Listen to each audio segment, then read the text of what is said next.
Guys, isang mapagpalang araw po sa ating lahat. So guys, for today's video, so yan, medyo malungkot yung ating ano ngayon guys. Kasi ito na yung huli nating duty dito. So yan. At tayo po ay pull out na bukas. Bali, mawala na tayo ng trabaho guys. Ganun talaga ang buhay.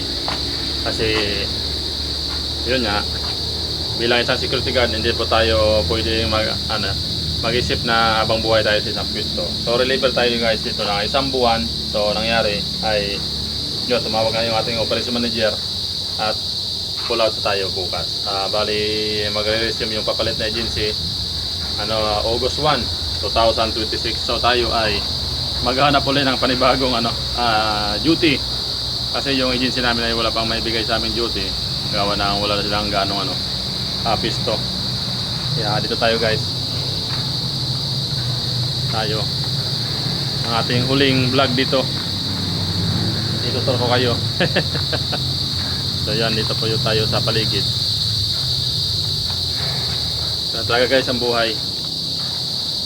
Kasi hindi natin hindi natin pag-aari. Yun, tayo sa mga haunted house, mga lumang bahay, mga ancestral house. Dito tayo sa mga paligid tayo guys. Yan. Nagbo-vlog tayo ngayon guys. Ito na yung moments natin dito. Yung natin, huling duty natin dito. Mamimiss natin ang lugar nito guys. Ayan. So dito rin tayo guys na dumuti noon. Umabot ako nito ng 4 na taon mahigit bago tayo nag-apply sa Manila. Ayun nga, gawa ng medyo maliit ang sweldo dati dito, 8 hours lang. So nag-apply tayo sa Manila. Tapos tama-tama naman yung pag-alis ko dito. Yung request ko ay magiging 12 oras na aproba noong December. Kaya nagiging 12 oras yung dalawang gwardiya dito. Dalawa lang sila naka-duty. So bumalik tayo dito guys kasi tinawagan tayo ng ating mabuting operation manager. Kasi nga nag-leave yung isang security guard dito. Tayo po ang nagpalit. Saka yung aking motor niya nakatungga na, sira na guys. Yung ating service ay sira na. Yan. Sira na yung ating service dito guys. Yan. Hindi na natin naayos. Yung bali ang kanyang tangke guys ay butas na. Nabutas na yung tangke niya, tinanggal natin. So yan. Sayang. So wala tayong magawa guys, ganoon talaga ang buhay. So dati maganda yan guys, tingnan yung motor ko na yan. So ngayon, na siya? Kawawa na siya. Tinanggal ko yung tangke niya kasi puro kalawang na. Yung ng gasolina ay nagiging putik. Kaya hinayang na ako sa motor nito kasi marami na yung pinagdaanan to. Naging service ko sa Manila, tapos dito sa Batangas naging service. So maging kawawa rin pala ito guys, yung mga alaga naming aso. Yung mga aso namin dito ay naiwanan naman namin. Kawawa sila. Ganun talaga guys. Ang buhay ng security guard, hindi tayo pwedeng umasa na tayo ay nandyan lang sa isang pwesto.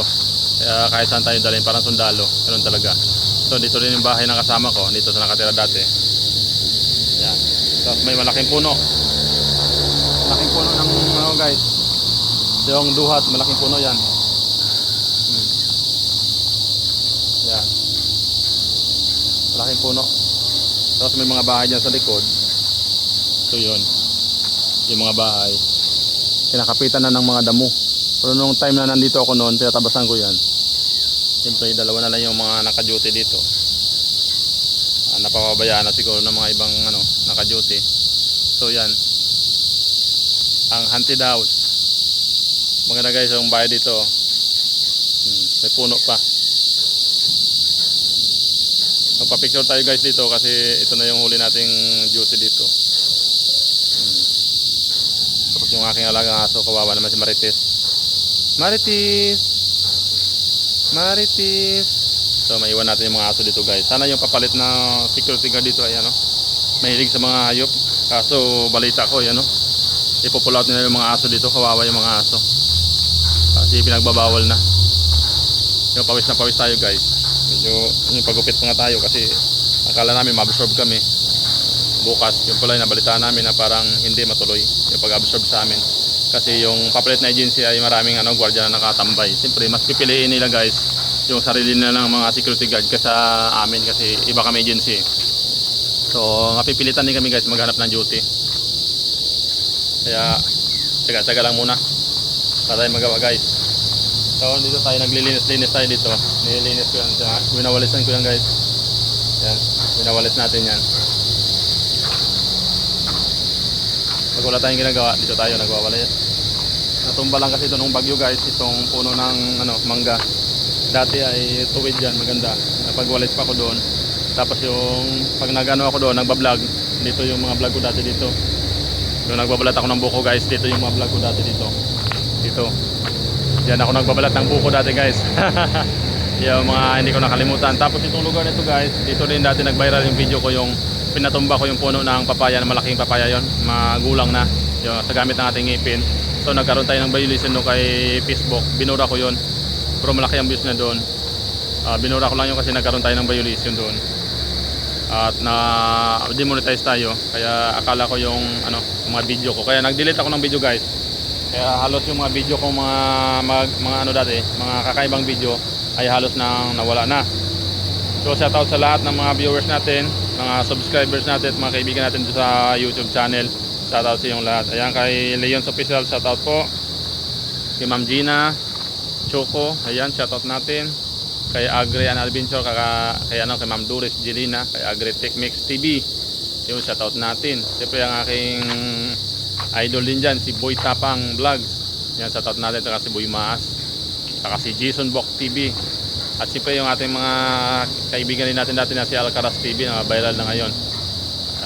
Yan, congratulations.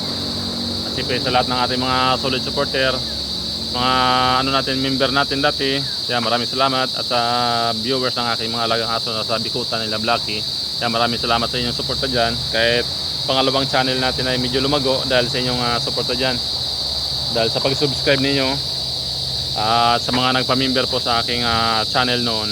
Yan, maraming salamat po. Ayan, shoutout natin lahat ng ating mga kaibigan sa Team Puso. Shoutout sa inyong lahat dyan. Baka mapanood yung video nito, mapadaan sa inyo. Shoutout sa inyong lahat dyan. Sa Team Puso, shoutout nyo pala sa inyong lahat mga natin, si Paring Box, si Paring Bu.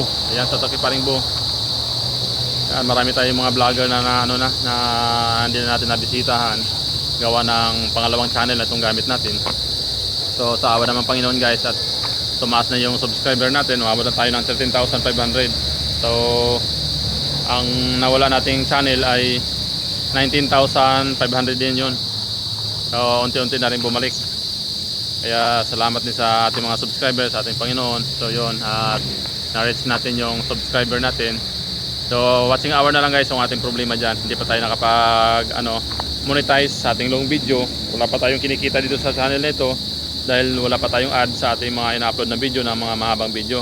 Kaya sana ay supportan nyo ako guys. Sana ay matulungan nyo ako sa aking watching hour. Sana mapanood yung video ko at ipakishare po, at sana i-replay nyo yung video natin guys kahit walang kwentang video. Kasi malaking tulong po yon sa watching hour natin para ma-monetize tayo. Kasi sayang nito yung video natin, para lalo tayong ganahan. Kasi isa lang yung adhikayan ko guys, makatulong din tayo sa nangangailangan. Pag tayo po ma-monetize at kumita tayo dito, lalo na sa mga hayop na kawawa, bigyan man lang natin ng pagkain. Kasi sa mga nangangailangan, mga tao na dapat nating tulungan, na magsa-charity tayo guys, makakatulong tayo sa ating kapwa balang araw. Sana ma-monetize tayo guys. Ayan, medyo magnipis na yung buhok natin. Nakakaedad na tayo guys. Kasi ako ay medyo may edad na. Nasa 42 years old na tayo guys. Next year 43 na tayo, mabilis lang panahon. Iba na tayo ngayon. Iba na pag nagkakaedad na tayo, mayroon na tayong nararamdaman. Kaya ingatan natin guys ang ating mga sarili. Hindi na tayo kagaya nung dati na medyo malakas. Astig. Kaya ngayon hindi ako pwede mag-vlog ng mga kakaibang content. Kasi iba na, mayroon na tayong nararamdaman. At dahil din siguro sa mga sa mga siyempre nagiinom tayo ng mga alak at napakabawal yun. So matagal na tayo hindi guys nagiinom. Kaya sa awa ng Panginoon, medyo yung naramdaman ko ay unti-unti na nakaka-recover tayo. Siguro dahil sa pagod din, sa puyat, siguro tayo guys, nakakasakit tayo. Pabayaan natin sarili natin, nilipasan tayo ng gutom. Kaya advice ko dyan sa ating mga kababayan dyan, sa ating mga solid supporter, huwag nyo pabayaan guys ang inyong mga katawan, ang inyong sarili. Ingatan natin kasi mahirap, nag-iisa lang yung natin, nag-iisa lang buhay natin, kaya ingatan natin. Ayan, maraming salamat sa inyong support dyan guys. Andito na tayo kasi kumukulog na. So, naglilinis tayo dito kanina. Malinis na rin, nakapag-silab-silab na tayo. Nakapag walis na tayo guys. Para pag napalitan tayo bukas ay wala silang masabi. Palitan nila dito yung guard ng agency. Ay wala silang masabi, malinis pa rin tayo pag alis natin dito. So yun guys, maraming salamat po sa inyong lahat. God bless po and mag-ingat kayo palagi. Please like, subscribe and share my video. Maraming salamat. God bless po sa lahat.